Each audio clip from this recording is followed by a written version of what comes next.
Bonjour à tous, bienvenue à cette dévotion. Aujourd'hui, c'est un jour de victoire, c'est un jour de délivrance, un jour d'espoir, car celui qui a créé le ciel et la terre a choisi de t'aimer. C'est vrai, il se peut que tu ne penses pas à lui, mais lui, il pense à toi.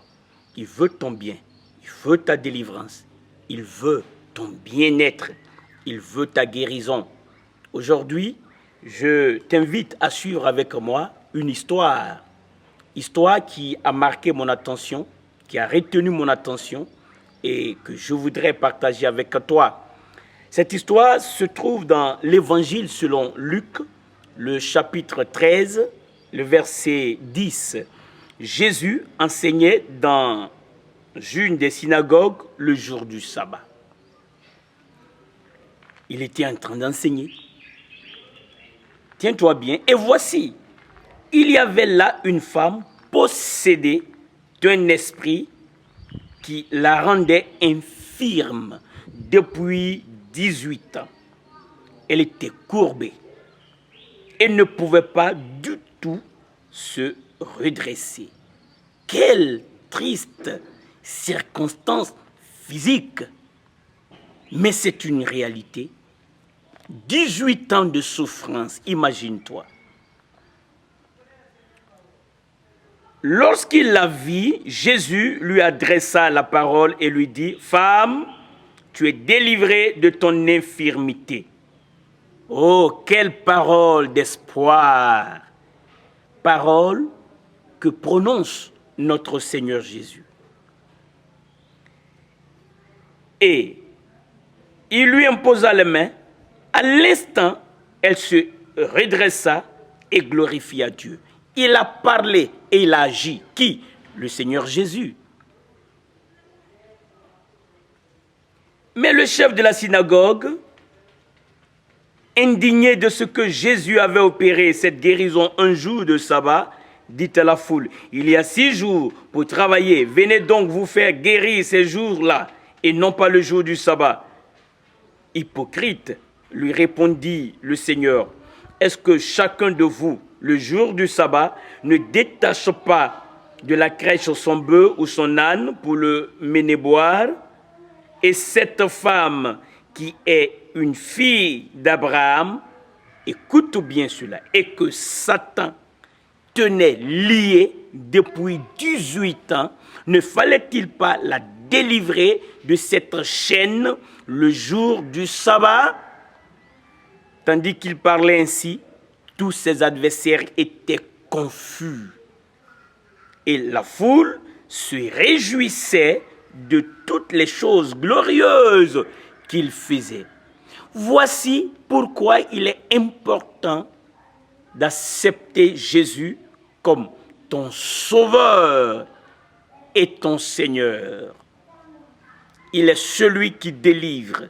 Il te délivre de la main de Satan. Il te délivre de l'oppression. L'œuvre la plus grande qu'il a opérée dans notre vie, et tu dois le savoir, toi qui n'as pas encore reçu Christ, il a aussi opéré cette œuvre pour toi. C'est pour toi qu'il a opéré cette œuvre. Tu es inclus dans son plan d'amour, dans son plan de rédemption pour l'humanité. Il pensait à toi en le faisant. Il a versé son sang, il a accepté qu'il soit crucifié sur ce bois rugueux à la croix. Il a rendu son esprit au Père. Il a été enseveli. 3 jours après, il est ressuscité. Il est vivant et il est puissant pour opérer encore dans ta vie la délivrance dont tu as besoin. C'est pourquoi aujourd'hui, si tu entends ce message, viens à Jésus. Depuis chez toi, quel que soit là où tu te trouves, tu peux inviter Jésus dans ta vie. Et il viendra et il va te donner sa classe de vie, la vie éternelle. Il va te donner son amour. Sa présence en toi va détruire les chaînes comme il a fait dans le cas de cette femme. 18 ans de souffrance. Et le Seigneur nous fait des révélations. Il est bon que tu notes ceci. Il est écrit que la femme était liée par Satan depuis 18 ans. Mais comment Satan a-t-il lié cette femme? La révélation a été donnée, c'est par un esprit d'infirmité. Un esprit d'infirmité. Cet esprit d'infirmité, c'est un démon, est venu posséder cette femme et a détruit le corps de la femme à tel point que la femme ne pouvait plus se redresser. Et la Bible dit ne pouvait plus du tout se redresser. C'est très important que tu saches que les démons ont de mauvaises intentions pour toi. Les démons ne sont pas des êtres qu'il faut recevoir.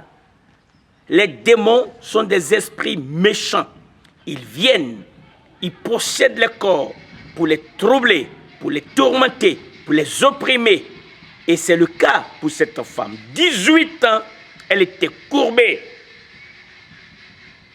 Mais quand le Seigneur l'a rencontrée, il a prononcé la parole de délivrance dans la vie de cette femme. Femme, tu es libre de ton infirmité. Aujourd'hui, il lui a imposé la main, il a chassé l'esprit et la femme s'est redressée à l'instant même. Maintenant, au nom de Jésus-Christ, si tu avais cette infirmité, si tu avais une infirmité qui te troublait, maintenant, reçois la délivrance parce qu'au nom de Jésus-Christ, l'esprit d'oppression est obligé de quitter ton corps. Toi qui écoutes ce message, l'autorité de Dieu t'est accordée. Au nom de Jésus, tu as le droit de recevoir ta délivrance car Satan est un ennemi vaincu puisque le sang de Jésus a coulé, puisque Christ est ressuscité, il n'a plus de pouvoir, Satan n'a plus de pouvoir, il n'a plus le droit de te troubler, de te tenir captif, de te lier par ses chaînes. Au nom de Jésus, ces chaînes sont brisées. Cette femme a glorifié Dieu. Tu peux glorifier Dieu aujourd'hui. Tu peux glorifier Dieu. Dis merci à Dieu pour la délivrance. Maintenant, prends la décision, choisis de dire oui à celui qui veut te délivrer, c'est-à-dire Jésus-Christ. Si tu ne l'as jamais reçu, si tu l'as reçu, dis-lui merci de ce qu'il est à l'œuvre dans ton corps. Les chaînes tombent maintenant. Ô Père, au nom de Jésus-Christ, combien nous te remercions de ce que maintenant, dans le nom de Jésus-Christ de Nazareth, le ressuscité, les chaînes tombent. Les liens sont coupés et il y a la délivrance. Les esprits impurs perdent le contrôle de leur proie. Et le nom du Seigneur Jésus est glorifié. Alléluia. Merci Seigneur pour la délivrance, pour la guérison, pour la victoire. Gloire à ton nom. Amen.